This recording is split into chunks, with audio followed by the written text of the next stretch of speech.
What is going on, everyone? Welcome to another very exciting episode right here on the MIgardener channel. In today's episode, we're going to talk about how fall and winter is actually the second best time to transplant perennials. Whether that's a flower, whether that's a fruit tree, or a berry bush, you can actually transplant perennials in the fall and winter and have just as much success as the spring, and in some cases, even more success. I'll explain why in today's episode. Let's go.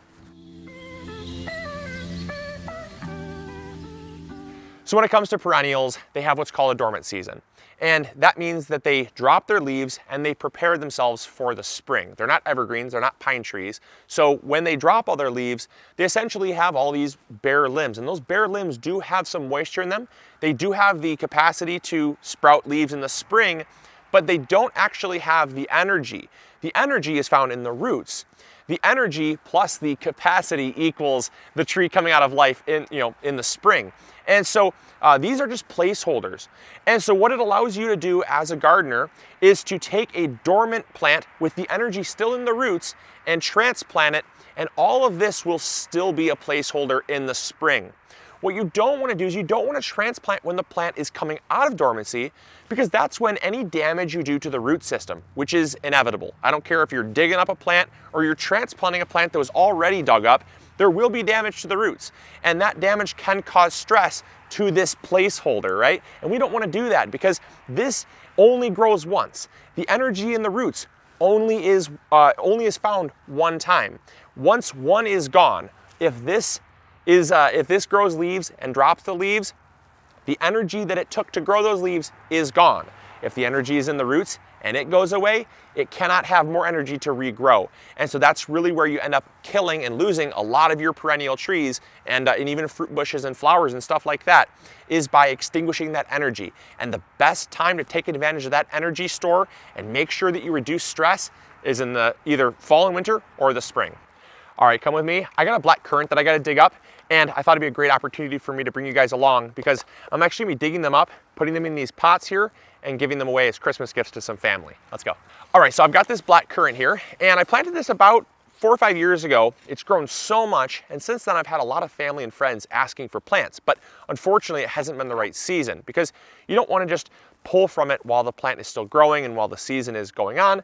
You want to pull from the plant when it's dormant. And so I actually have here a lot of seedlings that have sprouted up underneath this plant, and some of the plant has actually rooted. I'll show you what I'm talking about. And what we're going to do is we're going to basically sever that part of the plant from the mother plant, leaving the roots. We're probably going to cause some damage, but the nice thing is because it's dormant, that damage really won't be felt in the spring when it comes out of dormancy. All right, so the really cool thing about currants, not quite the same with every plant. Raspberries will do this, grapes can do this, some other plants can do this, but currants will basically set down roots wherever they touch the soil, and it kind of gives them the ability to kind of crawl and sprawl.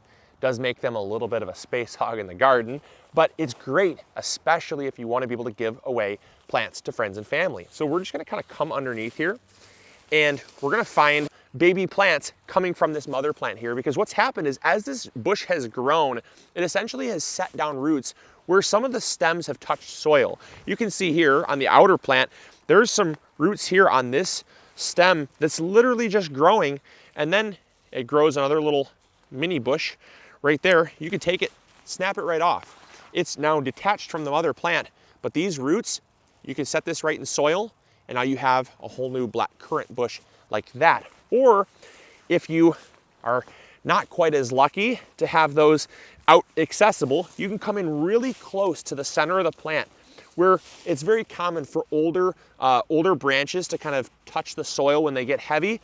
And we can come in here, we can basically just find one and pull. And now you can see we've got some roots. These were older branches at one point, and now check it out, we got this huge huge bush that is going to be a free plant we can give away or even sell in the spring. All right, and it's as simple as this. We're just gonna take some soil, we're gonna fill our pots. Now, obviously this is only if you're transplanting something into a pot for the winter. You could literally just take these, if you wanted to move them to other parts of your yard, just dig a hole and just stick them right in the ground. And in the springtime, they'll start growing. Even with this fewer roots and that much damage, that much stress, that shock, this plant doesn't even feel, because these roots hold the energy. These are the placeholders.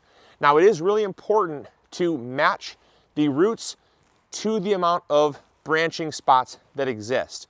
So if something is this big, we want to come in here and basically, essentially snap these off. Doesn't matter how much damage you're going to cause, because again, these are just placeholders. The plant is not going to feel it in the spring. So now, much more manageable. This is a much smaller plant. These roots can sustain this many leafing joints. We're going to take it, we're going to pop it in this pot. And there we go. There is a black currant bush. We're going to water that in. And in the spring, it'll literally just forget that that ever even happened. Next one here, we've got this one, tiny little bit of roots. This is a great ratio of roots to tops. Generally, people will say about a 1-to-1 ratio of roots to tops. That's kind of what you want to keep it at. We're going to take it, stick it in the pot, throw some soil in the pot. There you go, it's that simple. And so the other one, this is huge, right? We got a lot of roots here. We can take it, create that, actually I kind of like this here. So we just kind of take it all the way back. Yes, we're creating damage and stuff that would normally stress it out, but because it's dormant, it doesn't even feel it.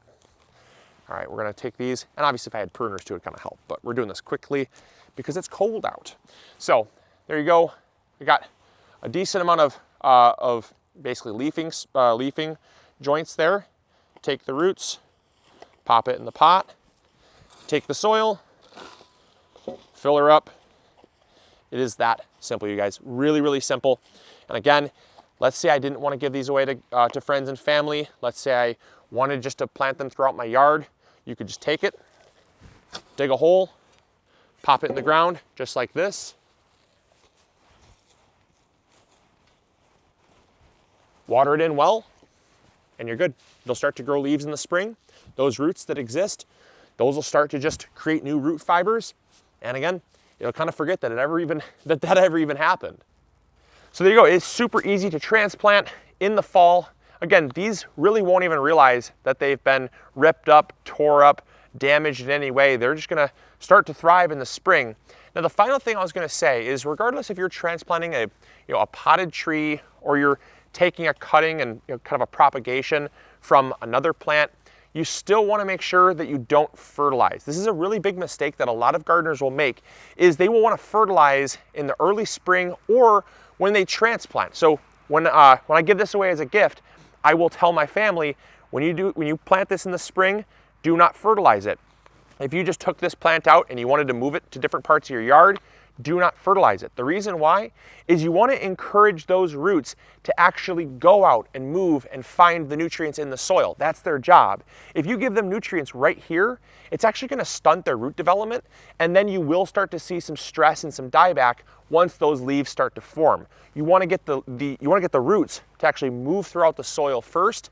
Once the roots are moving throughout the soil and you start to see the plant taking off, that's when you can come back and fertilize in like 2 to 3 months. So just another little quick tip to helping you have more success with transplanting your trees.